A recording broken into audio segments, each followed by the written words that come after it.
आज माननीय मुख्यमंत्री शिवराज सिंह चौहान जी की अध्यक्षता में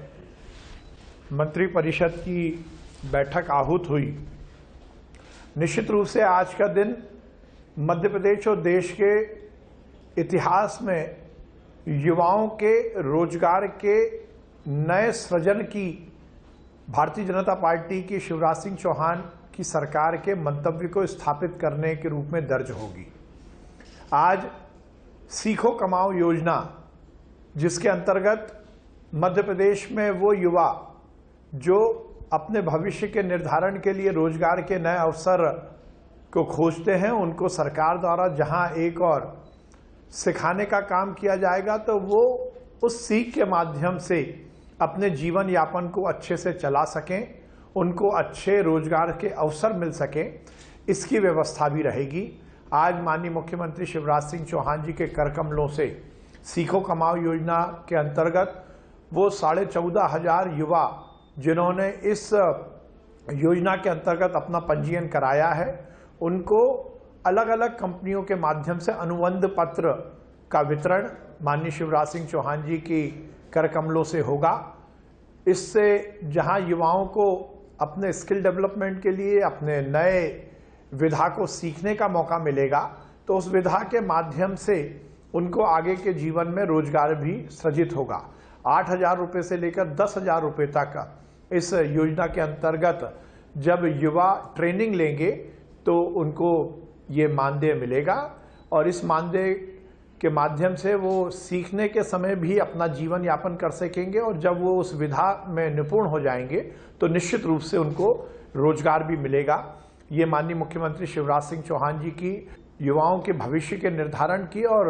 रोजगार के नए अवसर सृजित करने की अभिनव योजना है। इसकी आज शुरुआत हो रही है। उसके साथ ही आज कैबिनेट की बैठक में जो माननीय मुख्यमंत्री जी ने विगत दिनों पुलिस कर्मियों के कल्याण के लिए जो अलग अलग घोषणाएं की थी, उन घोषणाओं पर आज की कैबिनेट की बैठक में मोहर लगी है, जिसमें पुलिस कर्मियों को हर महीने 15 लीटर पेट्रोल के लिए पैसा देने की योजना की आज मोहर लगी है कैबिनेट की बैठक में। और इसमें 15 लीटर जो पेट्रोल मिलेगा उसमें यदि किसी पुलिसकर्मी का स्वयं का वाहन है तो उसको भी इसकी पात्रता होगी। उसी के साथ जो पौष्टिक आहार भत्ता है वो 650 से बढ़ाकर 1,000 रुपये स्वीकृत किया गया है। इसी तरह जो किट क्लोथिंग भत्ता है वो 2,500 और 3,000 रुपये जो पहले था उसको बढ़ाकर 5,000 रुपये प्रति माह किया गया है। इसी तरह 3 वर्ष में दिए जाने वाले वर्दी नवीनीकरण अनुदान राशि को 500 रुपये से बढ़ाकर 2,500 रुपये किया गया है। इसी तरह कानून व्यवस्था में लगे पुलिसकर्मियों को मिलने वाले निःशुल्क भोजन की दर 70 रुपये से बढ़ाकर 100 रुपये प्रतिदिन की गई है। आज माननीय मुख्यमंत्री जी ने कैबिनेट की बैठक में एसएएफ के जो हमारे जवान हैं उनके लिए भी बड़ी सौगात दी है। पहले निर्णय लिया गया था कि इसमें जो एसएएफ में विशेष ड्यूटी में जो कर्मचारी लगते हैं उनको इस तरह की सुविधाएं नहीं दी जाएंगी, पर माननीय मुख्यमंत्री जी ने निर्णय लिया है कि आरक्षक से लेकर निरीक्षक तक एसएएफ में जो भी किसी भी स्तर पर ड्यूटी कर रहे हैं उन सभी को जो योजना है इसका लाभ मिलेगा और उनको सभी तरह का फायदा माननीय मुख्यमंत्री जी ने देने के निर्देश दिए हैं। आज एक बड़ा निर्णय लिया गया है। माननीय मुख्यमंत्री शिवराज सिंह चौहान जी के नेतृत्व में वैसे भी मध्य प्रदेश में नक्सली समस्या निर्मूल हुई है, पूरी तरह से समाप्त हुई है, पर यदि किसी गलती के कारण कोई व्यक्ति नक्सली गतिविधि में संलिप्त है और यदि वो आत्मसमर्पण करना चाहता है तो उसके लिए आज एक नई स्कीम की शुरुआत मध्य प्रदेश में हुई है। पहले इस तरह की योजना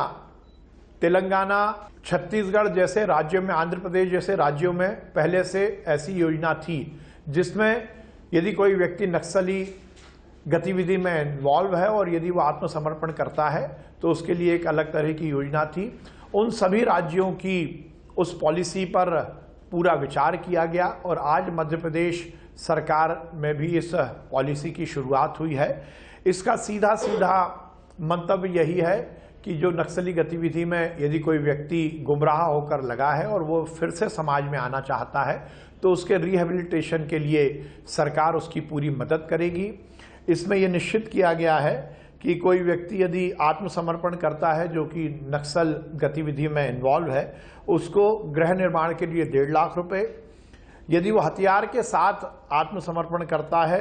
तो उसको 10,000 रुपये से लेकर 4.5 लाख रुपए तक की मदद, विवाह हेतु प्रोत्साहन राशि 50,000 रुपये की तात्कालिक आवश्यकता पूर्ति के लिए 5 लाख रुपए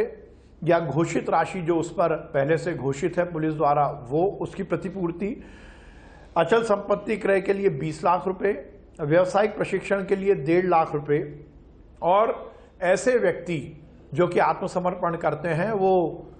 माननीय प्रधानमंत्री जी की बहुत अभिनव योजना जो आयुष्मान भारत योजना है उसका लाभ भी उसको मिलेगा और खाद्यान्न सहायता योजना का भी उसको लाभ इस योजना के तहत दिया जाएगा।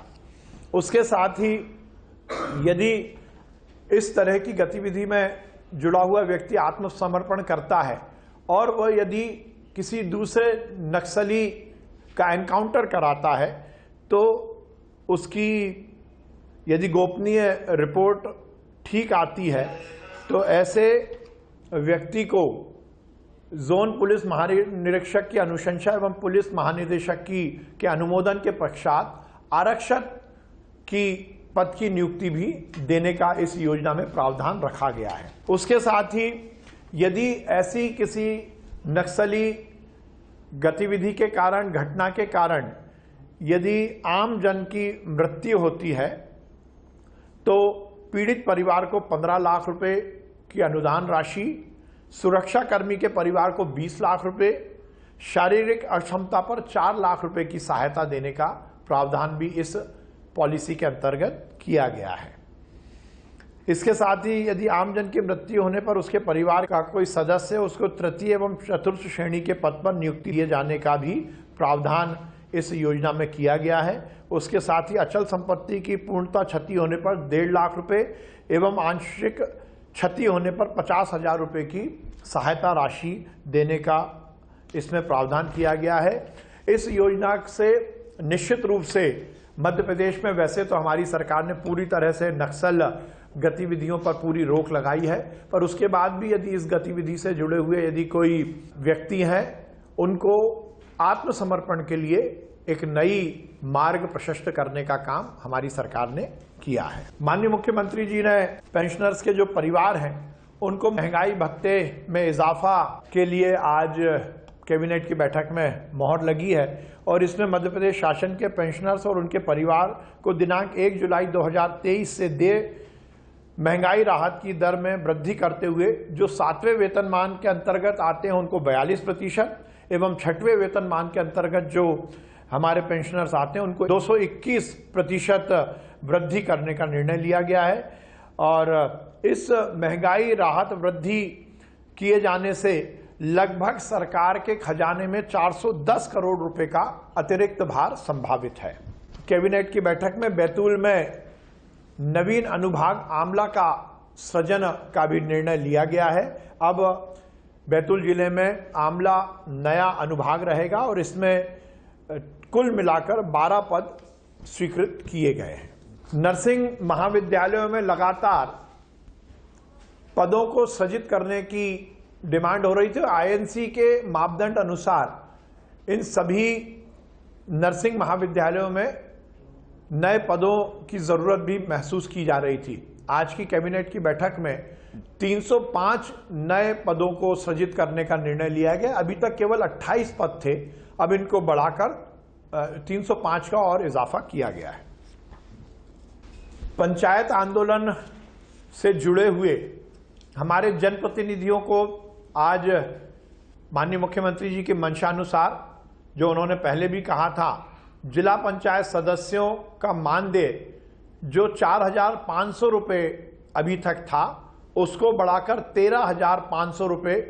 किया गया है। जिला पंचायत सदस्यों का मानदेय 4,500 रुपए से बढ़ाकर 13,500 रुपए किया गया है। टोटल मिलाकर मध्य प्रदेश में 771 लोग हैं जिनको कि इसका फायदा मिलेगा। इसमें लगभग सरकार को 8 करोड़ 3 लाख रुपए का अतिरिक्त भार सरकार के खजाने पर आएगा। इसी तरह जनपद के जो हमारे सदस्य हैं उनका मानदेय 1,500 रुपए से बढ़ाकर 4,500 रुपए किया गया है। इसमें कुल 6,145 हमारे जनप्रतिनिधियों को इसका लाभ मिलेगा। टोटल मिलाकर लगभग 31 करोड़ रुपए का अतिरिक्त भार सरकार के खजाने पर पड़ेगा। पर हमारे वो जनप्रतिनिधि जो जिला पंचायत के सदस्य हैं और जनपद पंचायत के सदस्य हैं उनके लिए एक बड़ी सौगात। आज एक बड़ा निर्णय और लिया गया है। मध्य प्रदेश में 7 नवीन महाविद्यालय की स्वीकृति कैबिनेट की बैठक में की गई है और ये महाविद्यालय हैं शासकीय महाविद्यालय कोठी जिला सतना में, शासकीय महाविद्यालय बेहट ग्वालियर में, शासकीय महाविद्यालय भगरा जी जबलपुर, शासकीय महाविद्यालय शाहपुर सागर और इसके साथ ही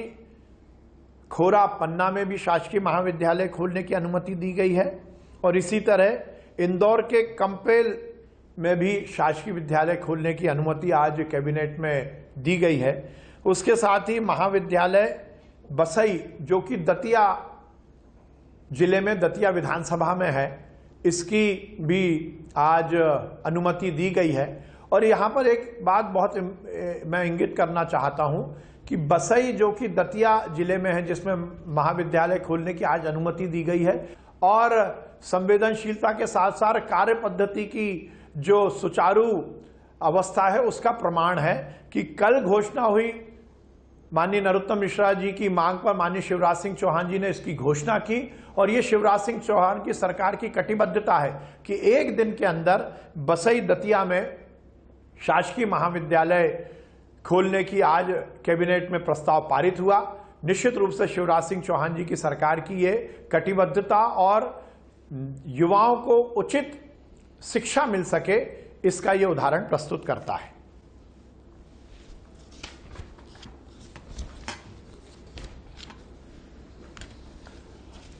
प्रदेश में रबी की फसल 2021-22 के उपार्जन की एजेंसी मध्य प्रदेश राज्य सहकारी विपणन संघ होगा, इसकी भी आज अनुमति कैबिनेट की तरफ से दी गई है। और उसी तरह 2 वर्षों का जो प्राइस सपोर्ट स्कीम के अंतर्गत चना, मसूर और सरसों तथा ग्रीष्मकालीन मसूर और उड़द का जो उपार्जन है उसकी एजेंसी भी मध्य प्रदेश राज्य सहकारी विपणन संघ स्थापित की गई है। हमारी अर्थव्यवस्था सुव्यवस्थित हो और अर्थव्यवस्था को पालन करने के लिए हम नई तकनीक का उपयोग करें, आईटी का, एआई का पूरा सदुपयोग कर लें, उसको लेकर हमने लगातार प्रयास किए हैं। आज की कैबिनेट की बैठक में जो हमारा ट्रेजरी की पूरी संपादन है उसको लेकर नए सॉफ्टवेयर के सृजन का भी निर्णय लिया गया है और इसके माध्यम से हम जहां हमारी ट्रेजरी के पूरे संपादन के लिए, उसके पूरे निष्पादन के लिए जो अभी तक का हमारा सॉफ्टवेयर है, जो हमारी अभी तक की तकनीक है उसको अपग्रेड करेंगे और उसके माध्यम से हम और सुशासन स्थापित करने की कटिबद्धता को स्थापित करेंगे। आज की कैबिनेट की बैठक में यही निर्णय लिए गए।